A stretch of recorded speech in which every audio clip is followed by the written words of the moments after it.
Unacademy. Let's crack it.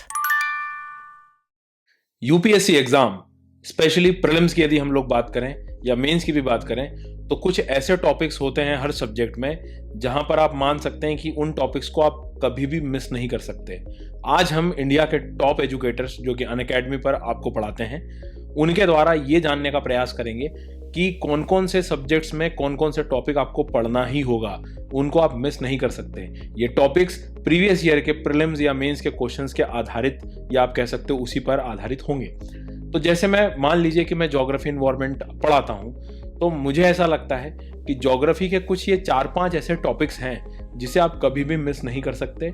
Environment के भी कुछ ऐसे 4-5 टॉपिक्स जो है मैं आपको यहाँ पर बताने वाला हूँ। लेट्स स्टार्ट करते हैं। सबसे पहले ज्योग्राफी में एक हिस्सा होता है फिजिकल ज्योग्राफी का। यार फिजिकल ज्योग्राफी की जो कहानी है वो पूरी कॉन्सेप्ट बेस्ड है। मतलब आपको कनेक्शंस नहीं पता होंगे ना, आप प्रीलिम्स में क्वेश्चन हिलेगा ही नहीं आपसे, मतलब वो सॉल्व ही नहीं होना। 3-4 बार टेस्ट सीरीज में लगा के कई बार गलती करके भी सीख भी जाओगे ना, पर जब यूपीएससी जब पेपर बनाएगा, यूपीएससी जब क्वेश्चन देगा ना, तब मैं बता रहा हूं आपको बहुत दिक्कत होगी। सबसे पहला काम है कि टॉपिक से पहले कि आप जब भी डिसाइड करो ज्योग्राफी को तो थोड़ा कॉन्सेप्चुअली स्ट्रांग होना पड़ेगा। किताबें बहुत हैं, सारी चीजें हैं, बट क्या बुक खरीदने से मेरा काम हो जाएगा? तो सबसे पहले टॉपिक्स पे आते हैं हम लोग। तो टॉपिक्स को किताबों से ना पढ़ते हुए पहले हमें किसी शिक्षक से पढ़ना पड़ेगा। ज्योग्राफी में ये कुछ ऐसे टॉपिक, उदाहरण के तौर पे सबसे पहली बात है प्लेट टेक्टोनिक्स।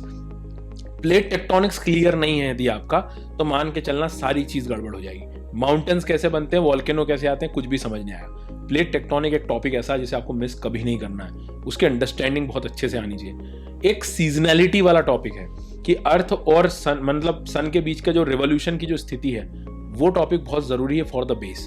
ये 2 टॉपिक हो गए।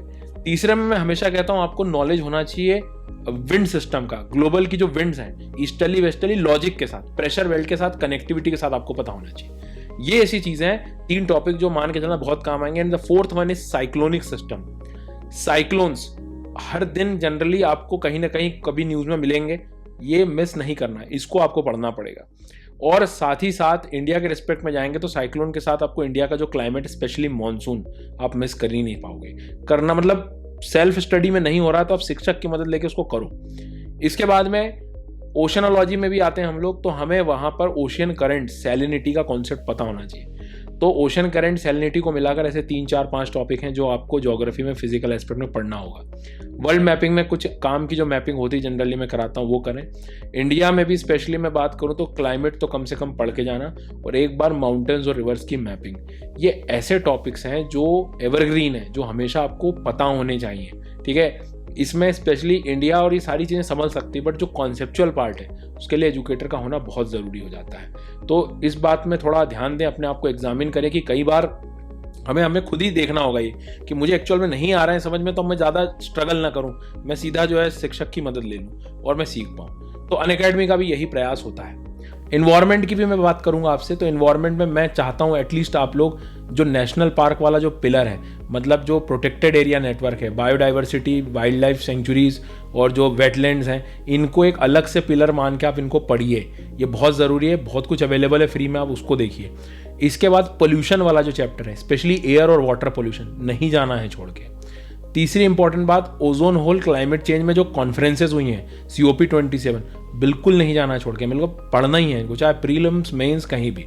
ठीक है, और सबसे काम की चीज़, जो जितनी भी रिपोर्ट्स आती हैं, मान लीजिए कि कोई क्लाइमेट से संबंधित आई है तो उसको एटलीस्ट उसका डेटा एक बार देख के जाएं। और सबसे इंपॉर्टेंट बात कि कुछ जो एक्ट है, वाइल्ड लाइफ प्रोटेक्शन एक्ट वगैरह, उनको, और कुछ संस्थाएं जो हैं ग्लोबल लेवल पर जो क्लाइमेट और एनवायरनमेंट से संबंधित हैं, उनको हमें पढ़ना होगा। तो ऐसे आप ये चेक्स हैं जो देख लीजिएगा कि यदि एक बार यदि आपने कर लिया हो तो मान के चलना आप प्रीलिम से रिलेटेड काफ़ी चीज़ें समझ जाएंगे। इनसे आपका करंट अफेयर्स भी ठीक हो जाता है, करंट अफेयर समझ में। हाय एवरीवन, मात्र 30 दिन बचे हैं और मैं इन 30 दिनों में कोई विशेष रणनीति तो नहीं बताऊंगा, लेकिन सीसेट में कुछ इंपॉर्टेंट टॉपिक है जिसे आप जरूर दोहरा लीजिए ताकि आप सीसेट में कंफर्ट जोन तक आ सके। यदि हम रीजनिंग की बात करें तो सीसेट में रीजनिंग में पजल का topic, sitting arrangement, blood relation, direction test, ranking, arithmetic reasoning और सिलोजिज्म, ये ऐसे टॉपिक है जिन्हें आपको 100% दोहराना चाहिए। मैथ्स में यदि मैं बात करूं तो 3-4 टॉपिक के ही नाम लूंगा, क्योंकि वैसे भी मैं जानता हूं मैथ्स में इतना सिंपल नहीं है सभी को रिवाइज करना। नंबर सिस्टम छोड़िएगा नहीं, कितना भी कमजोर मैथ्स हो आपको इसे कवर करना है। परसेंटेज बहुत इंपॉर्टेंट टॉपिक है, बहुत से सवाल आते हैं। टाइम एंड डिस्टेंस, परमुटेशन और कॉम्बिनेशन। लेकिन इसके साथ साथ कॉम्प्रीहेंशन पर जितनी कक्षाएं मैंने यूट्यूब पर ली हैं, प्लस पर ली हैं, आप जहां से भी इन कक्षाओं को कर सकते हैं, कॉम्प्रीहेंशन की कक्षाओं को प्रॉपर करेंगे और ज्यादा से ज्यादा प्रीवियस ईयर के क्वेश्चन की प्रैक्टिस।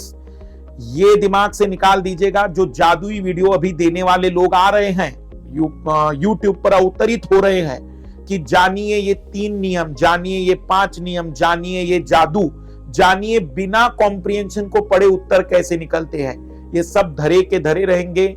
ज्यादा सही होगा अपना हार्ड वर्क, ईमानदारी और कंसेप्चुअल क्लैरिटी। तो ये सारी चीजें आपको आने वाले 30 दिनों में बहुत मदद करेगी। मुझे उम्मीद है कि आपको यह संक्षिप्त में बताई गई बातें सी सेट का एक रास्ता क्लियर करेगी।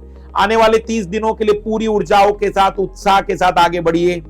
Let's crack it. Hello friends, welcome to Unacademy. This is me doctor Siddharth Arora. Friends, अगर आप चाहते हो इस वीडियो के माध्यम से ये जानना चाहते हो कि आने वाले इस प्रीलिम्स में क्या 5 मोस्ट इंपॉर्टेंट टॉपिक्स है, तो इस वीडियो को आखिर तक देखिए। वेरी वेरी इंपॉर्टेंट, जो मेरे हिसाब से इंपॉर्टेंट टॉपिक है वो है फंडामेंटल राइट्स। अगर आप प्रीवियस 4-5 साल का भी डेटा देखोगे तो आपको रियलाइज होगा फंडामेंटल राइट्स पे क्वेश्चन आए ही आए हैं।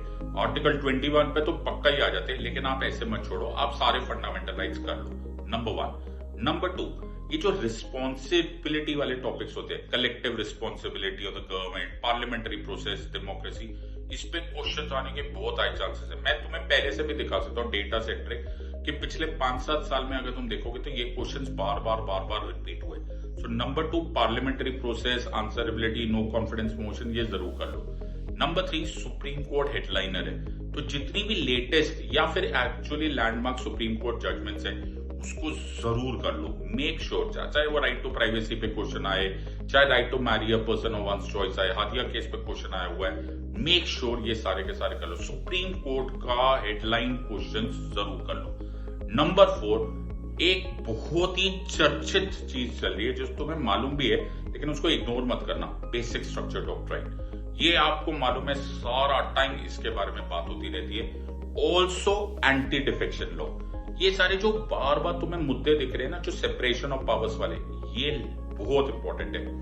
Last but not the least, जो मैं बेट मारना चाहता हूं वो ये है कि ये जो कॉन्स्टिट्यूशनल नॉन कॉन्स्टिट्यूशनल बॉडीज को आमतौर पर स्टूडेंट्स छोड़ के जाते हैं, तो CBI, Lokpal, NHRC, RTI, CIC, ये जो छोटे छोटे टॉपिक्स है जो थोड़े थोड़े टाइम में भी हो जाते हैं, make sure that you do this. Don't miss at least these 5 topics. This is my 5 topics जो आपको करके जाना है। In the words of an academy, let's crack it. Until next time, God bless, thank you and जय Hind. Hello hi नमस्कार दोस्तों, मेरा नाम है प्रतीक नायक। मैं हिस्ट्री, आर्ट एंड कल्चर पिछले 10 साल से पढ़ा रहा हूँ। यूपीएससी के एक्सपीरियंस को गाइड करते करते मेरा एक चीज का अनुभव हुआ है कि सिविल सर्विसेज के पेपर के अंदर कुछ ऐसे एरियाज और टॉपिक्स होते हैं जहां से स्वाभाविक रूप से सवाल हर बार पूछे गए हैं जब हम लोग हिस्ट्री और आर्ट एंड कल्चर की बात करेंगे। 5 इंपॉर्टेंट एरियाज जो आपको ancient, medieval, art and culture या इवन मॉडर्न हिस्ट्री के अंदर ध्यान रखना है, उसके ऊपर एक एक करके आपको टिप्स दे देता हूँ। सबसे पहले एंशिएंट हिस्ट्री की बात करेंगे, जहां आपको फोकस करना है ऐसे टॉपिक्स के ऊपर जहां से सवाल बनेगा। जैनिज्म, बुद्धिज्म, यस डेफिनेटली, उनकी हिस्ट्री, उनके रिलेटेड कल्चरल डेवलपमेंट, उनके रिलेटेड आर्किटेक्चर, उनके रिलेटेड लिटरेचर खास करके जरूर से पढ़ के जाना। वहां से डेफिनेटली मैं आपको कहूंगा कि सवाल बनेगा बनेगा और बनेगा। वहां से मैक्सिमम टाइम सवाल आए हैं उसके कल्चरल पॉइंट्स के हिसाब से, उनके सेक्टेरियन पॉइंट ऑफ व्यू के हिसाब से, उनकी लिटरेचर, उनकी बुक्स के ऊपर से भी सवाल आया है। पहली बात।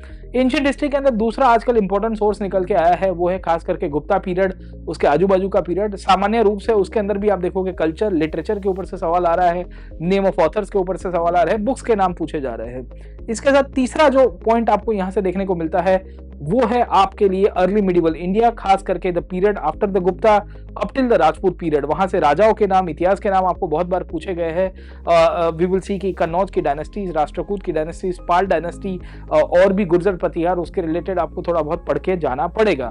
इसके सिवा मिडिवल इंडिया के अंदर एडमिनिस्ट्रेटिव टर्म्स आ रही है, पॉलिटिकल हिस्ट्री को इग्नोर नहीं करना है हमें, वहां से स्ट्रेट फॉरवर्ड क्वेश्चंस निकलते आ रहे हैं। एडमिनिस्ट्रेशन में जरूर से याद रखिएगा कि इक्का सिस्टम, मनसबदारी किस तरह से रही है, कल्चरल डेवलपमेंट में आर्किटेक्चर और खास करके Bhakti Sufi movement. Last but not the least, अगर आप समझिए कि मॉडर्न हिस्ट्री की हम लोग बात करेंगे तो मॉडर्न हिस्ट्री में आजकल सवाल आ रहे हैं ब्रिटिश कन्क्वेस्ट ऑफ इंडिया से, कि कैसे ब्रिटिश ने भारतीयों को डिफीट किया था, उनकी इकोनॉमिक इंपैक्ट, उनकी cultural policies, socio cultural policies के ऊपर से अब भारत के ऊपर कैसे पॉलिटिकल डेवलपमेंट्स हुए, ट्रीटीज और वॉर्स के ऊपर से सवाल आए हैं, गवर्नर जनरल्स के नाम। Last but not the list, Indian national movement, जहां खास करके गांधीयन फेज और गांधीयन फेज के बाहर के जो बाकी सारे अलाइड लीडर्स हैं, उनके इंस्टीट्यूशंस है, उनका क्या रोल प्ले था। जैसे आपको सचिन सन्याल के ऊपर पूछा जा सकता है, आपको पूछा जा सकता है भगत सिंह के ऑर्गेनाइजेशंस के ऊपर कम्युनिस्ट मूवमेंट का क्या रोल प्ले था, इस तरह से भी सवाल आएंगे। आर्ट एंड कल्चर हिस्ट्री का सबसेट है। आर्ट एंड कल्चर के अंदर से ज्यादातर सवाल जो है वो बैकवर्ड लिंकेजेस के थ्रू आजकल पूछे जा रहे हैं। जो भी प्लेसेस इन न्यूज है, जैसे प्राइम मिनिस्टर ने कोई मूर्ति का इनॉग्रेट किया है, कोई टेंपल का इनॉग्रेशन किया है, उसके इतिहास को ध्यान में रखिए। इस तरह से कॉम्प्रिहेंसिव आप ये टॉपिक्स को ध्यान में रखोगे और रिवाइज करोगे तो आपको सिविल सर्विसेज की एग्जाम की तैयारी में कोई पीछे नहीं रख सकता है। ये टॉपिक्स के ऊपर फोकस करिए और अपने सिविल सर्विसेज की एग्जाम की प्रीलिम्स को गारंटी के साथ आप पास करेंगे। Thank you very much, let's crack it. यहाँ पर हमने देखा कि अपने एजुकेटर्स ने जो है पूरा अपने जीवन का जो अनुभव है आपको बहुत ही इंपॉर्टेंट कुछ टॉपिक्स में, सारे सब्जेक्ट्स में जो है बताया। होप कि आपको चीज़ें समझ में भी आई होगी। अब चूंकि हम ये बात कर रहे थे कि ऐसे टॉपिक्स हैं जो पता तो है हमें कि अभी करना है, लेकिन कई बार हम सेल्फ स्टडी में नहीं कर पाते हैं। तो जैसे मैं डिस्कस कर रहा था आपसे कि हमें शिक्षक, एक ऐसी टीम की ज़रूरत होती है, एक भरोसे की ज़रूरत होती है जो मेरे साथ हमेशा रहे, मेरे हर डाउट में साथ हो। अनअकैडमी का यही प्रयास है, लाइव और रिकॉर्डेड सेशंस के साथ। अनअकैडमी पर ये जो नया बैच प्रारंभ हो रहा है 27 तारीख से, या और भी आने वाले बैच या पुराने बैच को आप जब एनरोल करते हैं तो आपको ये सपोर्ट, ये गाइडेंस सिस्टम हमेशा मिलता है। इंडिया के टॉप एजुकेटर्स के साथ लाइव क्लासेस ले सकते हैं और सबसे बड़ी बात, आप उसी ऐप पे, लर्निंग ऐप पे टेस्ट भी दे सकते हैं, मेंस आंसर राइटिंग की प्रैक्टिस कर सकते हैं। और गेस व्हाट, इसी सब चीज़ को आसान करने के लिए 50% डिस्काउंट जो चल रहा था उसको अनअकैडमी ने फिर से कंटिन्यू किया है। बहुत ज़्यादा लर्नर्स की डिमांड थी, तो आप 50% डिस्काउंट आप फिर ले सकते हैं और इंडिया के बेस्ट एजुकेटर से पढ़ सकते हैं। और ध्यान रहे, क्वालिटी लर्निंग बहुत ज़रूरी है। आपको अनुभवी, आप जब भी आप इन एजुकेटर्स की एक बार प्रोफाइल देखेंगे अनअकैडमी पे, सीधा वॉच टाइम, लर्नर्स का भरोसा देखिए आप, कितना भरोसा जो है लर्नर्स ने बनाया है। तो कहने का मतलब यही है कि आप भी इस भरोसे का हिस्सा बनिए और अपनी प्रिपरेशन को बेहतर लेवल पे ले जा सकते हैं। सब्सक्रिप्शन की और सारी डिटेल, सब चीज़ आपको नीचे डिस्क्रिप्शन बॉक्स में मिल जाएगी, लिंक वहां पर है, आप जरूर सब्सक्राइब करें। Thank you so much.